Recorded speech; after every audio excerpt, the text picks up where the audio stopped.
Why, hello there. I'm Sin. We are in the Book Nook, and today we're going to talk about a book where there's a house that looms menacingly on top of a hill and oversees the town of Divinity, Louisiana. The house is haunted. There's witchy stuff happening. The main character, her name is Zoe Gray. The book we're talking about today is The House at Watch Hill. This is going to be a trilogy, which I found out after I finished the book, and it ends on quite a cliffhanger. So I was like, okay, well, that's good that there's going to be another one because holy crap. So Zoe Gray is found to be the heir of this woman, Juniper Cameron, and she is to inherit her whole estate. And there's a bunch of stipulations that are around this. And the timing couldn't have been better because Zoe has all this debt from her mother's medical stuff. Her mother is dying of cancer.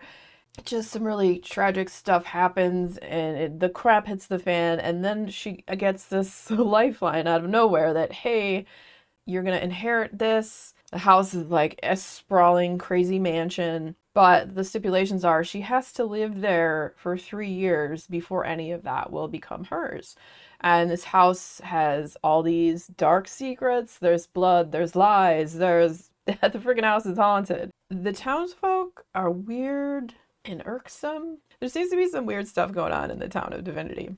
A tragedy happens. Zoe goes down to Divinity, Louisiana to see about what this inheritance is because they didn't really tell her much over the phone. So she goes there, she gets there, she gets like the stipulations for what she has to do. And like, this is life changing for her because she was going from job to job and then she'd get fired because she'd have to take care of her mom because her mom had cancer and all that stuff. So this like is gonna lift her up out of debt. And she's like, why wouldn't I stay, I guess? She's not 100% sure she's going to stay, but the longer she stays at the house and the more she gets to know people, she becomes more convinced that she might stay. So she gets there, she meets the lawyer, James Balfour. He kind of lays it out for her. He seems very nice. He's in his 70s, and the town seems to have really loved Juniper. And Juniper did a whole bunch of stuff for the town and like donated to all these different foundations and this, that, and the other. And so the first night she thinks she's going to stay at a hotel, and like when she was coming into town, she saw the house. She didn't know it was going to be hers, that was her inheritance, and like it gave her super creeps, and she was like, oh, that's not a house I'd want to be near or whatever, like menacing vibes. And so the first night she thinks she's going to stay in a hotel, and then she finds out, oh, I'm staying in the creepy menacing house. Awesome. She's tired, she's had tragedy in her life, and she's just mentally, physically exhausted. But she goes to the house, she stays there. She hasn't signed anything yet. She's got to decide if this is what she wants. And she's just like looking at the house, and it's very creepy and scary when she gets there outside. But then she goes in, and inside isn't as bad. And she finds the kitchen, and the kitchen is amazing and wonderful. And she takes a room that is very opulent, more opulent than anything she's ever stayed in before. So all this is like a crazy, very tactile and strange experience for her, and none of it really seems real. It's like freaking whatever Cinderella kind of story.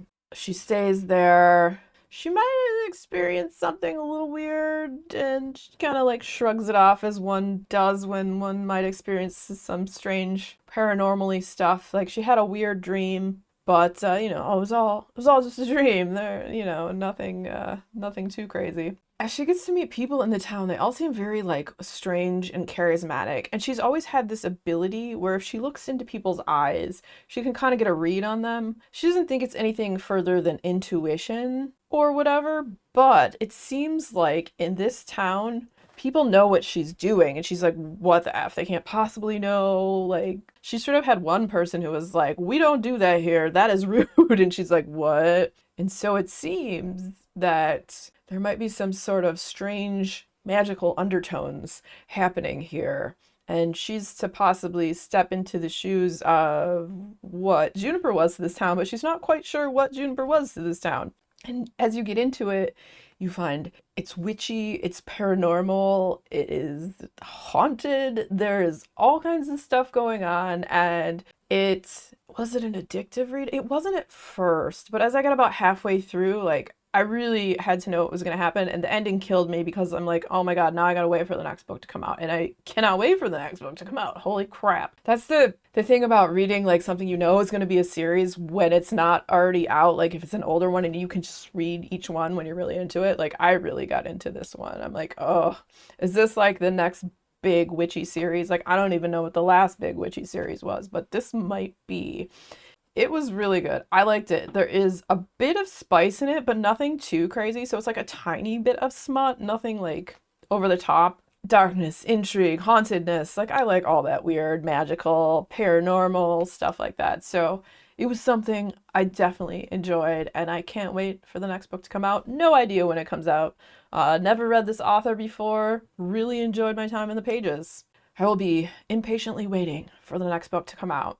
So, if that sounds like something that you might enjoy, definitely check it out. I think at some point I really need to do a top 10 video for like my favorite witchy books.